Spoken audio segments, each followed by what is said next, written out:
Em nome do Pai, do Filho e do Espírito Santo. Amém. Caros irmãos e irmãs, da sequência dos nossos comentários sobre o credo, como ele nos é apresentado no Catecismo da Igreja Católica, nós chegamos agora a mais um artigo do Catecismo. Jesus Cristo padeceu sob Pôncio Pilatos, foi crucificado, morto e sepultado. É mais um trecho significativo do nosso credo que nós pretendemos comentar. Chegamos ao parágrafo 571 do nosso catecismo. O mistério pascal da cruz e da ressurreição de Cristo está no centro da boa nova que os apóstolos e a igreja, na continuidade deles, devem anunciar ao mundo. É interessante como que isso é muito claro, sobretudo na pregação de São Paulo, né? No meio de vocês eu não quis saber de outra coisa a não ser Jesus Cristo e Jesus Cristo crucificado. Loucura para uns, escândalo para outros, mas para nós que cremos é vitória, é vida.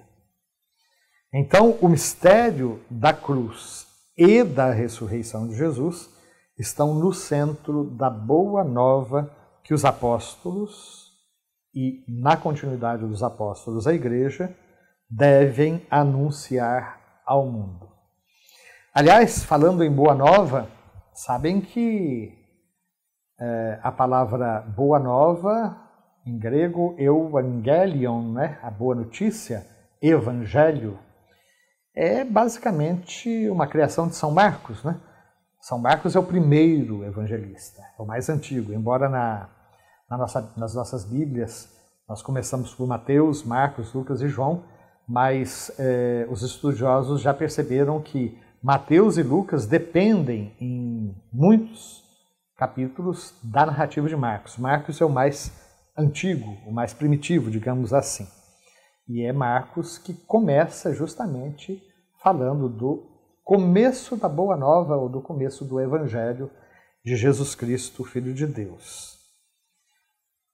O projeto salvador de Deus realizou-se uma vez por todas pela morte redentora de seu Filho Jesus Cristo. Carta aos Hebreus, capítulo 9, versículo 26. E aí chegamos ao parágrafo 572. A Igreja permanece fiel à interpretação de todas as Escrituras, dada pelo próprio Jesus, seja antes, seja depois da sua Páscoa. Nós podemos ver isso, por exemplo, em Lucas 24, 27, 44, 45, como que Jesus interpretou, mesmo ressuscitado, as Escrituras naquilo que elas falavam a seu respeito. Por isso é que eu já disse várias vezes nos nossos programas que, embora nós e os judeus tenhamos o mesmo Antigo Testamento, com a diferença de que os judeus não adotam os livros escritos na diáspora, Judite, Tobias, 1º e 2º Macabeus, Sabedoria, Baruque e Eclesiástico, porque foram escritos em língua grega. Mas mesmo na maior parte do Antigo Testamento que nós temos em comum, as leituras que nós fazemos e que os judeus fazem são leituras completamente diferentes, porque nós temos uma chave de leitura, que é a pessoa, a obra, a missão de Jesus. Então, a Igreja quer permanecer fiel a essa interpretação das Escrituras que o próprio Jesus deu, seja antes, seja depois da sua Páscoa. Então, no Evangelho de São Lucas, capítulo 24, versículo 26, Jesus, falando aos discípulos de Emaús, vai dizer: não era necessário que o Cristo sofresse tudo isso para entrar na sua glória. E é interessante como os discípulos de Emaús depois saem dizendo que não era verdade que o nosso coração ardia quando ele nos explicava as Escrituras.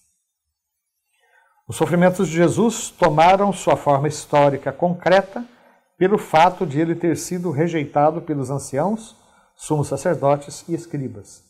Marcos 8, 31.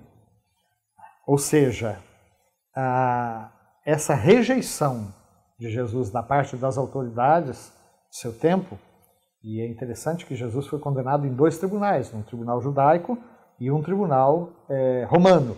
Judaico no Sinédrio, romano Pilatos. Essa trama toda foi o que ocasionou a forma histórica da paixão de Cristo. Essas autoridades o entregaram aos pagãos para zombarem dele, açoitá-lo e crucificá-lo. Mateus 20, 19. E aí chegamos ao parágrafo 573.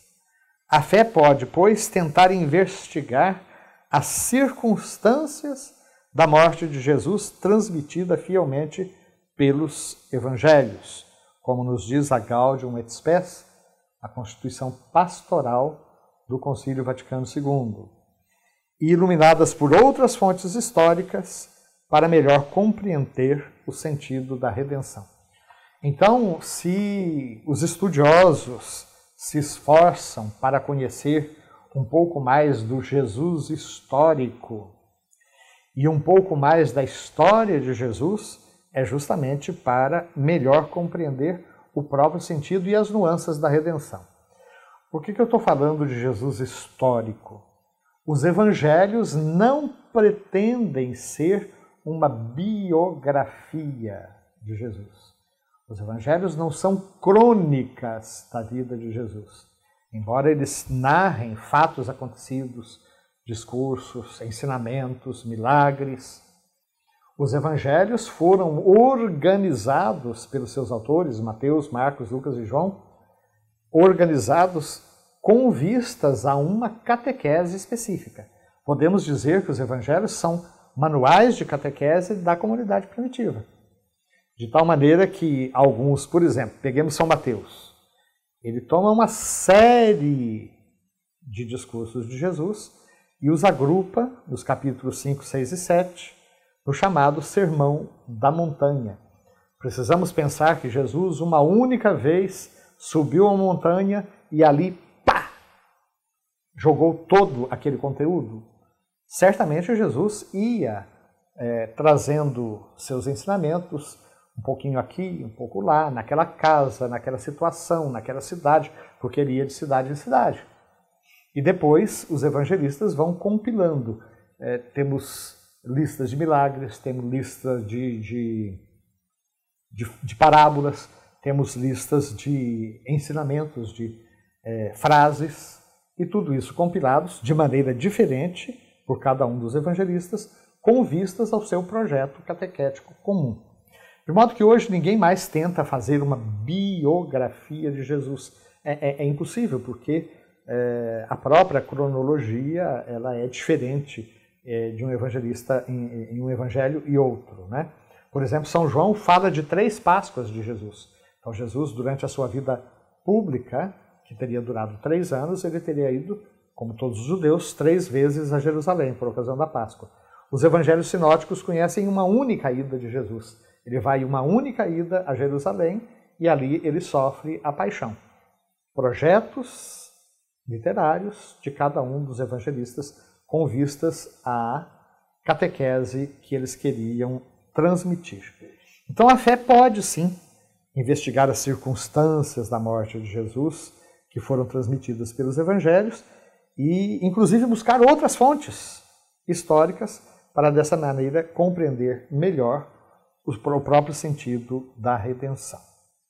Então, meus queridos, neste artigo número 4, queremos aprofundar um pouco sobre essa proclamação do nosso credo. Jesus Cristo padeceu sob Pôncio Pilatos, foi crucificado, morto e sepultado. Que o nosso bom Deus nos dê a graça de, com profundo respeito, nos aproximarmos dessa terra, descalços, porque essa terra é santa. Que o Senhor abençoe a cada um de nós e abençoe nossas famílias. Amém.